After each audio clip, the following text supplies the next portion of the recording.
Thank you everyone for joining us this evening for our online public service grad degree presentation from the Carsey School of Public Policy. What we're going to be covering today, here's a quick agenda just to give you an outline of what we will be discussing. So we're going to go over some intros, let you know who we are and how we will be part of your experience here at UNH and in your time in the program.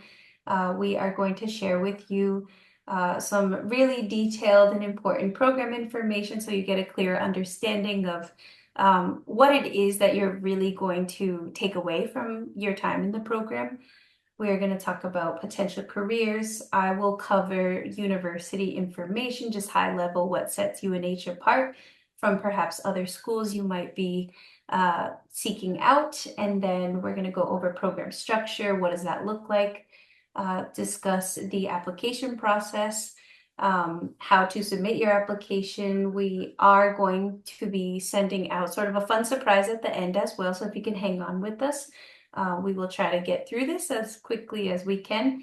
And then we will open it up to my favorite part, which is questions and answers. So if you do feel compelled enough, please hang on to those questions till the end. And I don't know if there's a chat feature, but you can certainly throw it in the chat as well.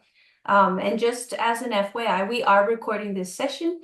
The purpose of that is to send it out to you all after this session so that you don't feel like you have to memorize everything that we've covered this evening. And then it's also to share it out to folks that were unable to join us tonight. But please do rest assured that your information will remain confidential. This is our fantastic team and the folks that will offer support, not only during the application process, but in your time in the program. So once you are admitted into your program, you are going to be in wonderful hands with the Carsey School. So we are joined tonight by Jolan Rivera. He is our Master of Community Development Program Director. We're also joined by Robin and Ann down at the bottom. Sanjeev was unable to attend this evening, but this is an amazing team of folks that are going to really help you navigate your time in the program, offer a whole host of supports, and really just be here as mentors and help guide you throughout your time. And then we are the online recruitment team. So my name is Cheyenne Isviro. I'm the assistant director of our online grad recruitment team. And I have the amazing pleasure of working with Callie Ayarardi and Danielle Beatty. They are our recruitment specialists.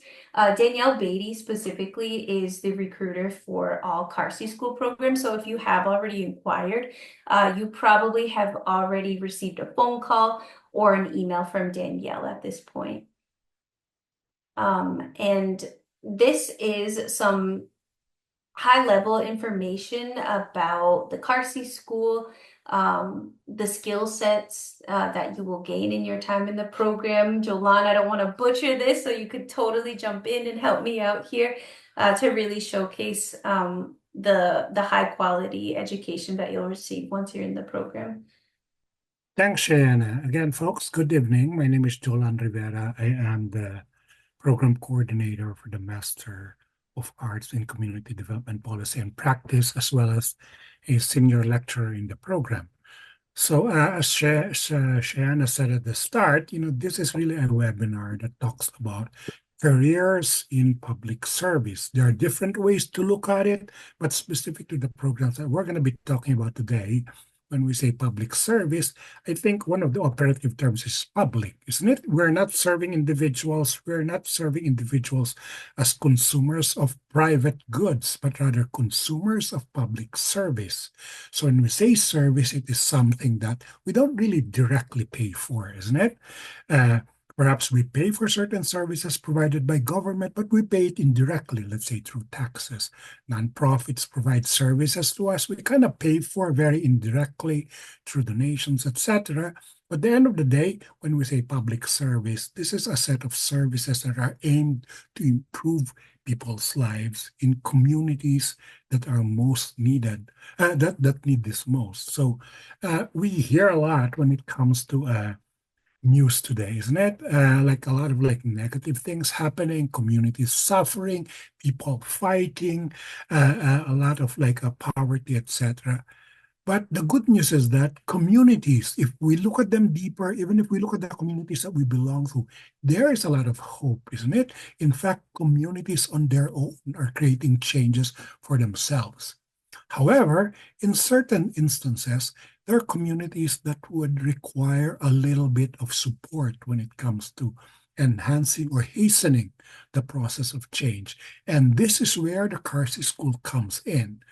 It has a number of programs that allow practitioners, either seasoned practitioners or aspiring practitioners in public service, to gain knowledge and skills that are appropriate in effectively and efficiently creating change with communities. And I would like to underscore the importance of with, because we don't create the change, isn't it? We are, I mean, admittedly external to the community. However, we partner with them. So if we partner with them, how can we be most effective and efficient in doing so? So we have a number of programs, exactly three of them, that would cater to similar but distinct circumstances that would allow you to be more effective and efficient in serving folks. So next slide, please. So what really undergirds everything that Carsey does is at the end of the day, it is an organization or the school within UNH that focuses on development, the need to improve things. Okay? And we, as a way of framing things, we look at the United Nations Sustainable Development Goals that cover a number of circumstances, situations, and conditions where change can happen, for example, in terms of poverty, hunger, need for clean water, etc. However, to be able to affect this change, there are different ways of doing it, isn't it? Are we entering the change process through communities, or are we entering it through policy? Are we entering it domestically or in terms of international reach? So, end of the day, what is most important is change. The way we do it, though, differ and therefore the reason why we have different programs. So next slide, please. So these are three programs to be more specific. And these programs are either 10 to 12 courses to be able to complete them. It depends on how full-time or part-time you want to do it. In fact, there is an option for you to be able to do it in 12 to 16 months. The degrees that we're going to be talking about can be customized. In other words, you have the capability to choose certain courses to make sure that it fits whatever specialization you want to be part of. And last but not least, it is a program that is whose delivery is online. Okay, so we don't meet. Okay, for the most part, we don't meet. It really is online.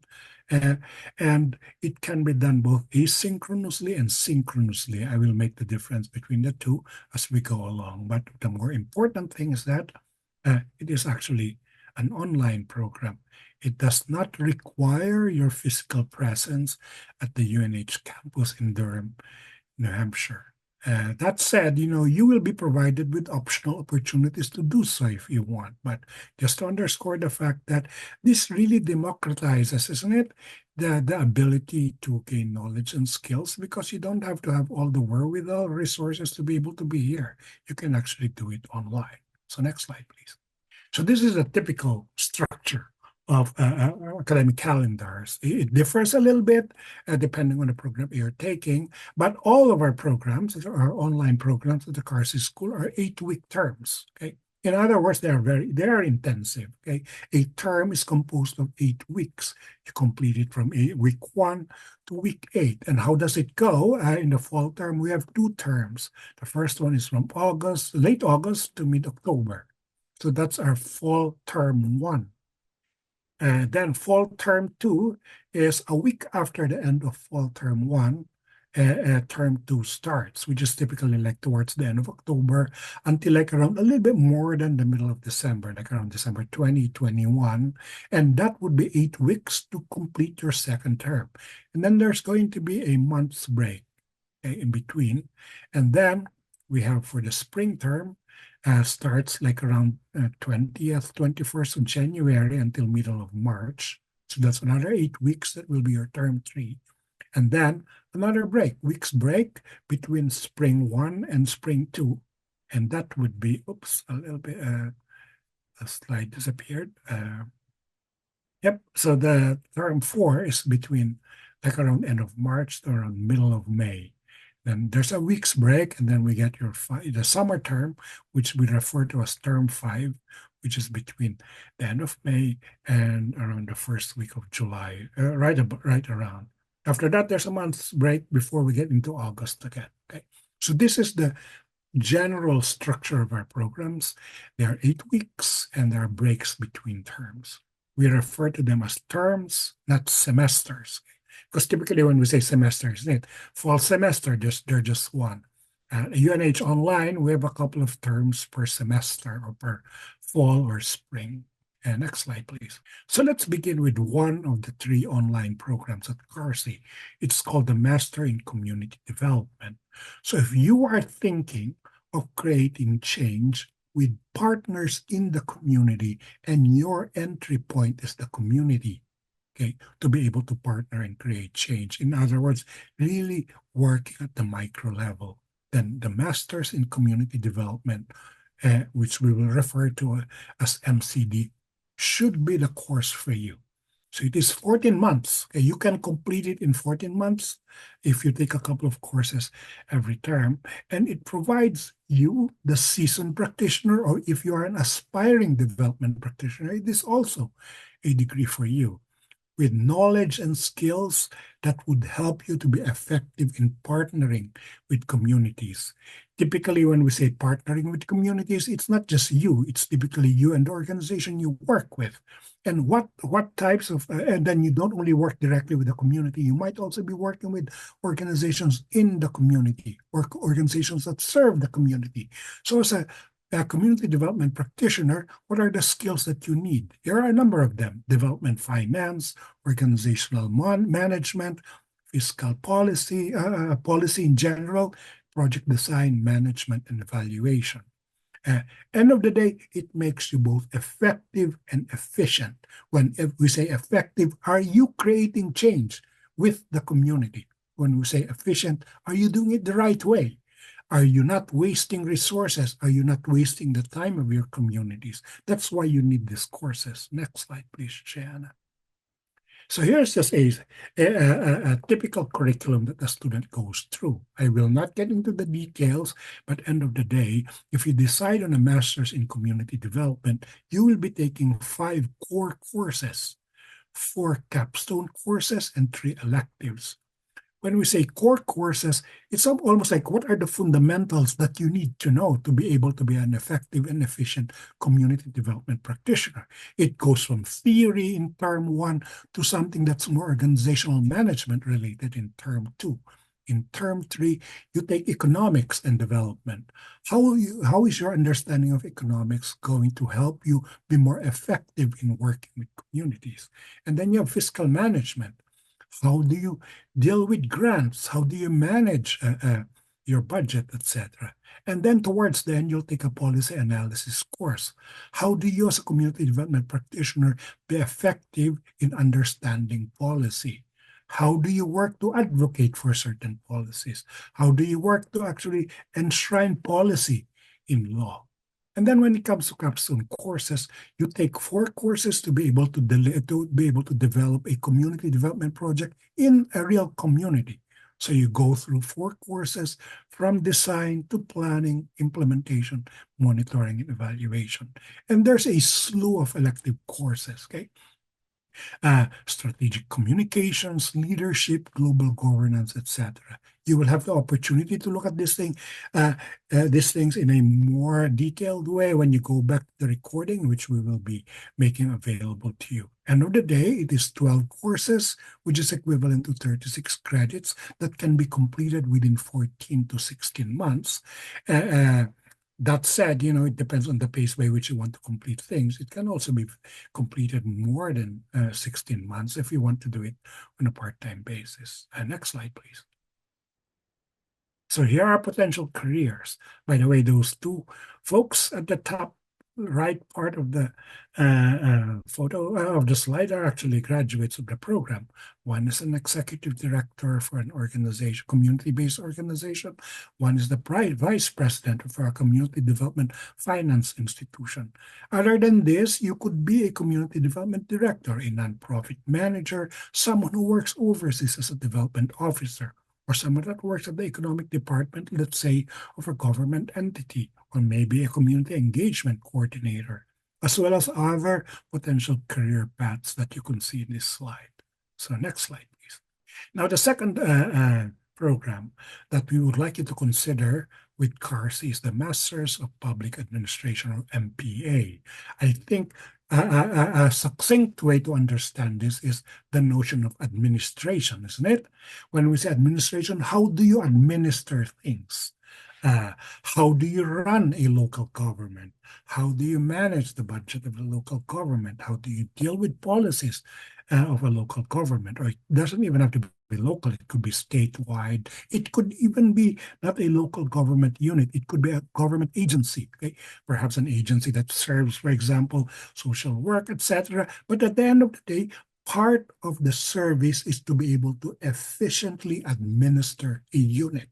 A unit could be town hall, city hall, what do you call this? The department of XYZ. So if you think that this is where you should belong, to serve folks by working with public institutions and be effective and efficient in doing so, the MPA is your best option. It really makes you, it really hastens your leadership skills in public and nonprofit organizations. So it's a 12-month executive MPA. There's a 12-month executive MPA option. What does this mean? Executive MPA are for those who would like to complete a degree in MPA in public administration, who have at least 5 years of managerial position. You can, if so, then apply for the executive MPA, which you can complete in 12 months. And then you will be able to gain a skill set in public service and nonprofit management. Next slide, please, Cheyenne. So here again is something similar to what you've seen previously, the typical curriculum for the MPA program. As you could see, let's start with the one in the middle. Okay, there are some core courses that you take, 3 basic core courses, 3 advanced core courses, and then you choose a program planning and development track or a management and leadership track. Just to give you a little bit of a flavor of the courses you take, these are the core ones. In other words, fundamental things that you need to know, theories, concepts, and practice. One on the foundations of public administration, grant writing, organizational management, introduction to statistical analysis, and others that are all geared towards gaining skills and knowledge to be a good public administrator in either a government unit or agency and or a nonprofit organization. Later on, I would like to highlight one important course, which is the Washington, D.C. Colloquium, which you could take as one of your electives for this particular program at CARSI. Again, you can get into the details of this when you pause the recording, listen to the recording once you have access to it. End of the day, it's 10 courses for the executive MPA. For the regular MPA program, it's 12 courses, which is equivalent to 36 credits. What are your potential careers? Again, if you look at those 2 pictures of folks at the top right side of the slide, these are actual graduates of the MPA program who work for agencies that serve people. And to the left, a list of potential careers that you might want to be considering, like human resource coordinator, development and fundraising officer, city manager, or maybe a nonprofit director, perhaps a public affairs coordinator or a research analyst. Next slide, please, Cheyenne. Last but not least, our third program at the CARSI school that is fully online and in fact is fully asynchronous is the Master of Science in Global Conflict and Human Security. So think of it this way. You really want to do community development and you think that, you would like to do it in situations where the community has been subjected to global conflict either in the past or currently, or being threatened in terms of global conflict. Okay? So if you want to gain skills in to be able to work in global humanitarian relief or community development in situations that are, let's say, post-conflict or even pre-conflict or during conflict itself, and would like to have theories and practices on how to incorporate micro and macro policies with project design and evaluation to create this change, then the GCHS program is definitely something that you should be considering. Again, this is an example of a curriculum. I would start with the bottom 2 rows or 3 rows, which shows you 5 core courses that students take with the GCHS program.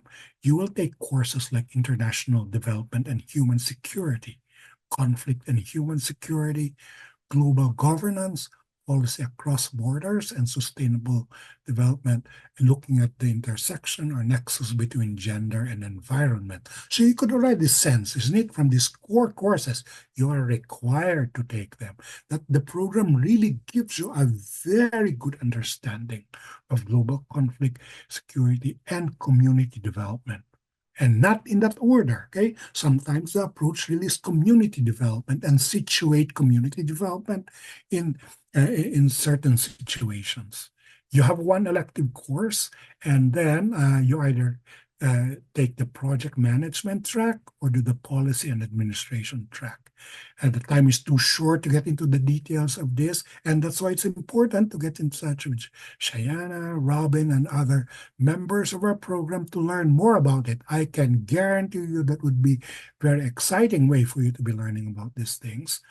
And then end of the day, the GCHS program is 10 courses or 30 credits that can be completed if you take like 2 to 3 courses per term in 12 months. Obviously, if you take less than 3 courses per term, if you take less than 2 courses per term, then it will take you a longer set of months to complete it. And here are potential careers that you might be considering when it comes to what you want to be if and when you take the GCHS program. Foreign aid specialist, monitoring and evaluation specialist, program manager, foreign service officer, humanitarian aid worker, or international consultant. You can even be a civil affairs officer or international development specialist. It doesn't stop there. You can even work on policy analysis in the field of global conflict and human security along the lines of community development. So, as I mentioned earlier, I would like to highlight one of the courses that are being offered to all 3 programs. As you've seen in the curriculum, there are certain courses that are shared, but one that is shared by all programs is the DC Colloquium, Washington, DC Colloquium. This is the one that is not online, okay? This is the one that you have to show up in person. And it is 3 weeks. The first and third weeks are online, okay? It takes place in January. So it's like the first week of January until the third week of January. I would like to assure you it's beyond January 1st. You can still have a happy new year, okay?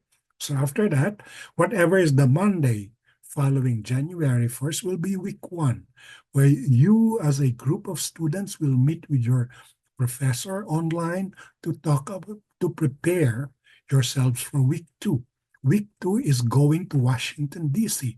Why D.C.? Well, because this is a colloquium that really focuses on, one, meeting policy practitioners. And where are these folks?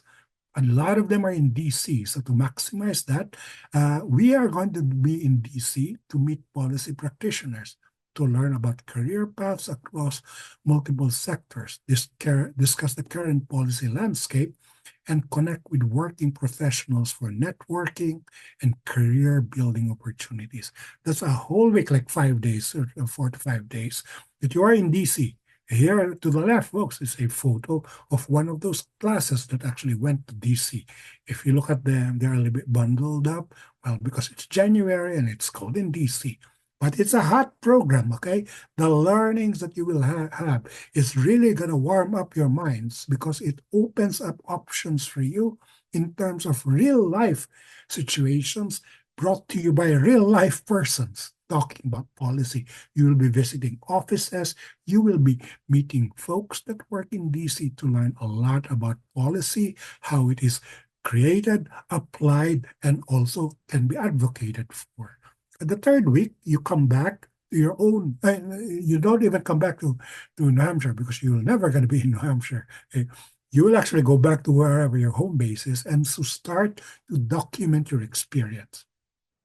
And that would be the last requirement for the course. It's a very exciting one. It's short. It's 3 weeks. It is worth 3 credits. Thank you so much, Jolan. That was very, very helpful information to help understand and just sort of bring our attention to. So hopefully, folks, I see that we still have people hanging on here, so I will try to get through my portion so we can get to the best part, which is our Q&A, so we can hear from you and get some information on, any questions that we can help you answer. But the University of New Hampshire as a whole, we are the state's flagship public institution. I think that comes with a lot of things that we are proud of. So just to begin, we are an R1 research institution. This really is a testament to our students and our faculty who are actively engaged in research. So this is a big point of emphasis on the folks that are being educated by our university.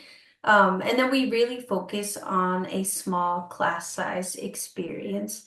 So you're really becoming intimately aware of who your classmates are, who your faculty are, and then also the folks that are supporting you throughout your time in the program. Faculty are naturally scholars and practitioners within their field. For example, Jolan is someone that you will become very close with and someone that will help guide you in your time in the program. You'll be advised by them. You will be mentored by these fantastic folks. And then there's a learning community with an emphasis on theory and practice as well. So I know, a big point of concern sometimes with the online space is, is it going to be interactive? Is it going to be engaging? And the answer is yes. And I cannot stress that enough. Jolan, I don't know if there's anything else you'd like me to share here. If there's emphasis I can place to honor sort of that experience. I see a thumbs up, so I'll keep moving. And then for online student support, so as an online student, you will still be receiving the same full suite of services in terms of all the things that you see right here. So once you are admitted into the program, you will be assigned an academic advisor. This will really be your point of contact to discuss appropriate courses to help you appropriately get through your time in the program. IT services is also something that is a 24-hour service to you as a student. So you can reach our IT services via email, a phone call. They also have a chat feature as well. So you can really be helped at any stage, really at any time and any day of the week as well. Library resources are also available to you. These resources are available online. So again, sort of the same idea that you can access a librarian through our online chats via Zoom as well. I apologize, I have my daughter here. But we also have our online writing lab. So for folks that might be wanting sort of a second set of eyes on any papers that you have, any discussion boards at any point in your writing process, they are a fabulous group of folks that can help you enhance your writing. And then last but certainly not least, we also have our career and professional success, more commonly known as CAPS. That again is just really going to help you with things like a cover letter review, building your resume. Nowadays, LinkedIn is a big point that folks will need help on. But again, you're also going to be receiving these services through advising, through your faculty. So there's many layers of support that you'll receive as a student. Tuition and financial aid is also a hot topic, but you will see here sort of that price, that ticket price of for each program, what it would cost. It is important to note that as an in-state student, those prices do come down a little bit. For more information on exactly what the tuition will look like for you, we really do point folks in the direction of speaking with student accounts. They are really the folks that are going to help you navigate conversations around utilizing your employer's benefits if you do work full-time and are thinking about utilizing those benefits. If you have questions around payment plans and exactly what your payments will look like, student accounts is a fantastic resource for our students, but at a high level, this is really what you would be looking at for tuition costs. And then we also have on the bottom, you will see scholarships as well. And then important to note that federal financial aid is available to those who qualify at the graduate level. And then these are our application requirements. So the application portal is completely online. We do have an application fee, which I have a special surprise for that if folks can hang on for a little bit. We do require 2 to 3 letters of recommendation. I am so sorry that my daughter is being very silly right now. Hey, come on, stop. And then we are requiring that you send any and all college transcripts that you have earned a grade in any class that you've taken. So undergrad transcript we would like to see, including any sort of like one-off classes that you may have taken at other institutions or universities. Depending on the program, there will be a different personal statement with different writing prompts that will be required of you. And then we are also looking at your current resume as well. Important to know that standardized test scores are not required. And then depending on your situation, we do have proficiency tests that students need to meet depending on your situation. We are now accepting applications for our spring 2025 deadline, and that is December 15th. So we are exactly 2 months out from that date. So if you've already started your application, we are so excited to see that fully through. If you haven't started your application just yet, you do have quite a bit of time until that date. So we're excited to see your application. We're excited to help you through that process. So what I'll do is I will throw our contact information in the chat at the end of the session, and it's also right here. No matter what stage you're at with your application process, if you're still sort of high level inquiring about the program, wanting to get more information, please feel free to reach out to any and all of us. There's many different people that you can reach out to, many different ways that we can hold a conversation. You know, if email works best for you, great, but we are also available via phone. We are always happy to join you on a Zoom call as well and help you navigate the website. So please reach out to us with any and all questions that you might have. We just want to make this easier for you.